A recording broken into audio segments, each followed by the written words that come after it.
রান্নাঘরে বন্ধুরা, তোমরা সবাই কেমন আছো?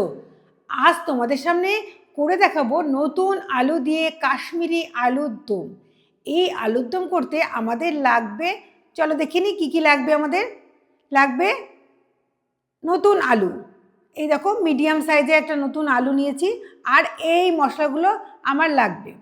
এবার চলো এই আলুগুলোকে আমি কি করব, দেখো একটা কুকারে দিয়ে সিটি দিয়ে নেবো। তাহলে চলো সিটি দিয়ে নিই। দেখো, আলুগুলোকে একটা সিটি মেরে নামিয়ে আলুগুলোর খোসাগুলোকে আমি ছাড়িয়ে নিয়েছি। এবার চলো আলুগুলোকে আমি ভেজে নেব। দেখো, গ্যাসের উপর একটা কড়াই বসিয়ে দিয়েছি। এবার আমি কড়াইটা একটু গরম হতে দেবো, তারপরেই আমি এর মধ্যে সর্ষের তেল দিয়ে দেবো। সর্ষের তেল দিয়ে তারপরে কিন্তু আমি আলুগুলোকে ভেজে নেব। দেখো, কড়াই গরম হয়ে গেছে, আমি এর মধ্যে সর্ষের তেল দিয়ে দিলাম। এই সর্ষের তেল দিয়ে আমি আলুগুলোকে ভেজে নেব। তেলটাও গরম হয়ে গেছে, আমি কিন্তু এরপরে আলুগুলোকে ভেজে নেব।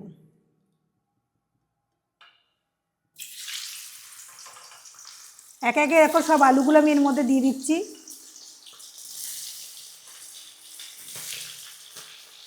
এবার ভালো করে আলুগুলোকে ভেজে নেব।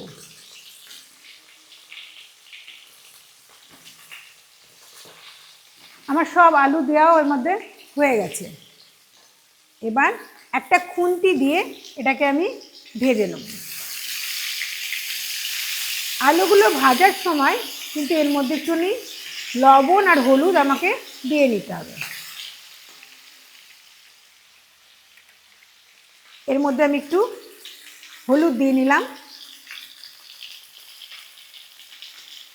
আর দিয়ে নেব লবণ।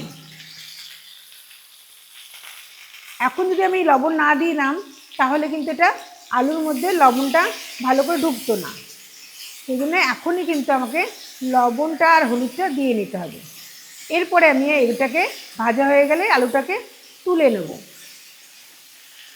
ভালো করে দেখো, আলুটাকে বেশ একটুখানি ভালো করে ভাজতে হবে। দেখো, আলুগুলোকে আমি ভাজছি, ভাজতে ভাজতে এবার আমি মশলাগুলোকে করে নেব। আলু ভাজতে ভাজতে আমার মশলাগুলোকে করা হয়ে যাবে। আর আলুটা আরও ভাজতে হবে, এরপরে আমি মশলাগুলোকে করে নেব। আলুগুলো কিন্তু দেখো ভাজা হয়ে গেছে। এই আলুগুলো কিন্তু এইভাবেই কিন্তু ভাজতে হবে। একটু গাটা দেখো একটু আঁচা আঁচা হয়েছে। এই আলুগুলোকে এরকম ভেজে আমি এরকম নামিয়ে দিয়েছি। এবার আমি কড়াইয়ে আরেকটু তেল দিয়ে দেবো। দেখো, কড়াইয়ে আমি একটু তেল দিয়ে দিলাম। আর এই মশলাটা দেখো আমি করে নিয়ে এসেছি। এই মশলাটা এইভাবেই কিন্তু মশলাটা করতে হবে। মশলাটা কিন্তু দেখো কতটা স্মুথ হয়েছে, দেখো ঠিক আছে। এবার এই মশলাটা কিন্তু এর মধ্যে যাবে। এর মধ্যে কিন্তু একটু টমেটো কেচাপও আমি দিয়ে দিয়েছি। এবার একটু তেলের মধ্যে ফোড়ন দিয়ে পেঁয়াজটাকে ভাজতে শুরু করব। একটা শুকনো লঙ্কা ছিঁড়ে দিলাম।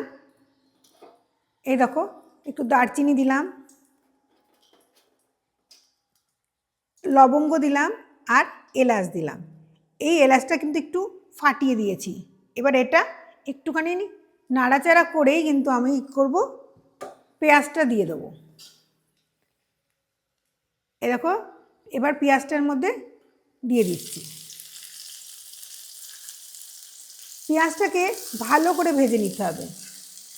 তারপরেই কিন্তু এই পেঁয়াজের মধ্যে মশলাটা দিয়ে আমাকে কষাতে হবে। পেঁয়াজটা ভালো করে ভেজে নেব।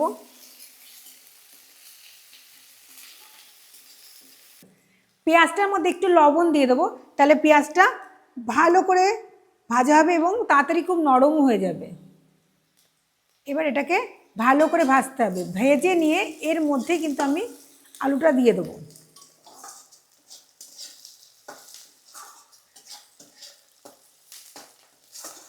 আলুটা না একটু পরেই দেবো, আগে মশলাটা ভালো করে কষিয়ে নেবো। মশলা কষানো ভালো না হলে কিন্তু আবার খেতে টেস্টফুল হবে না। আর পেঁয়াজটা আরও ভাজতে হবে, একটু যেন বাদামি বাদামি শেড হবে, তখন পেঁয়াজটা মনে করতে হবে যে ভাজা হয়ে গেছে। এই কয়েকটা পেঁয়াজ এখনও ভালো ভাজা হয়নি।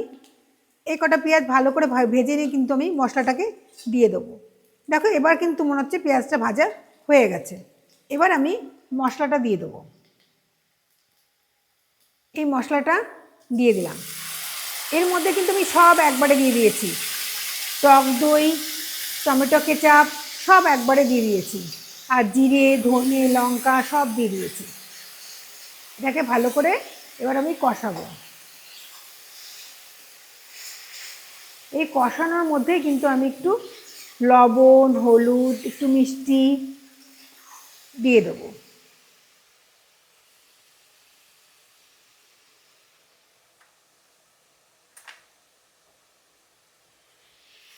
লবণ দেবো পরে, আমি আগে হলুদটা দিয়ে নিই।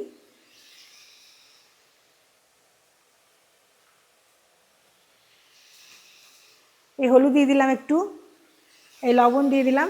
এবার এটা একটু নাড়বো, নেড়ে নিয়ে আর একটু পরে আমি এর মধ্যে একটু চিনি দেবো।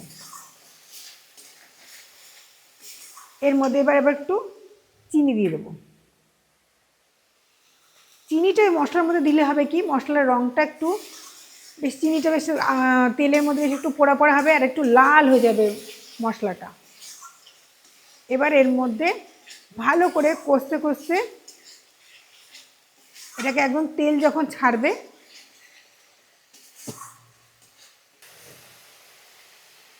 এবারে দেখো বাটিটা ধুয়ে আমি এর মধ্যে একটু জল দিয়ে দিলাম।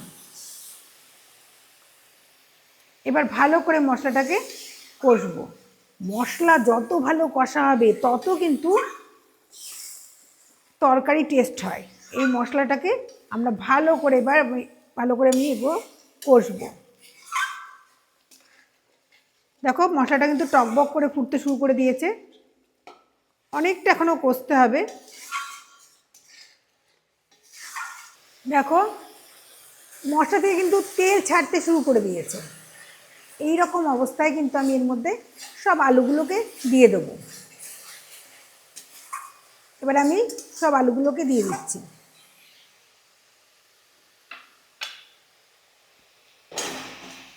সব আলুগুলোকে আমি এর মধ্যে দিয়ে দিলাম।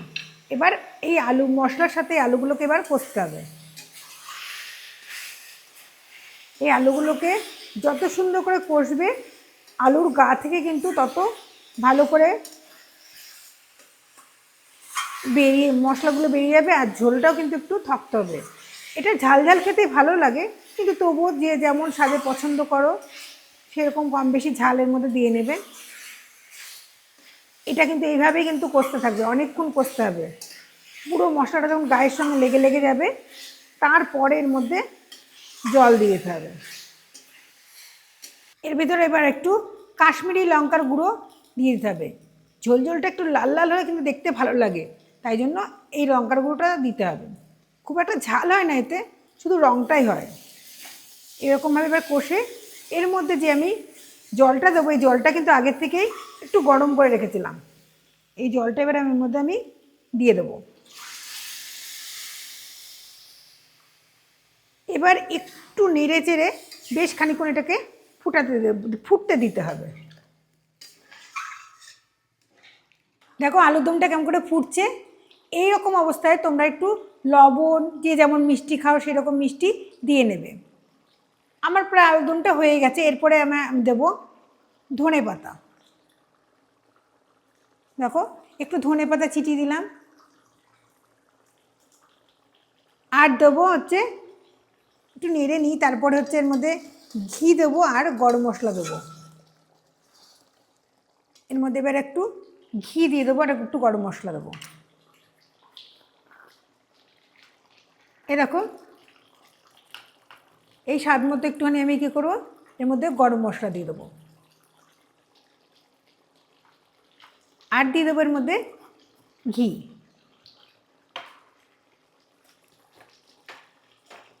এক চামচের মধ্যে মতো ঘি দিয়ে দেবো।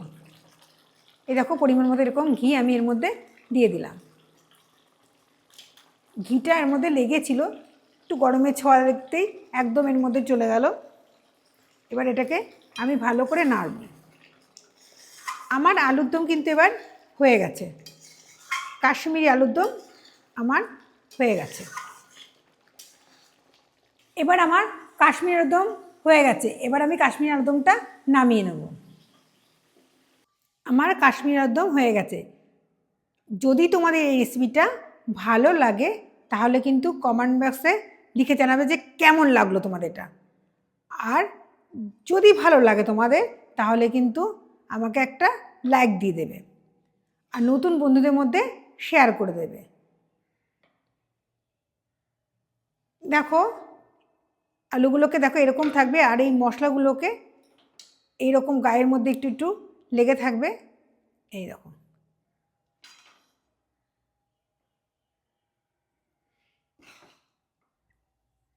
এটা খেতে কিন্তু খুব ভালো লাগে।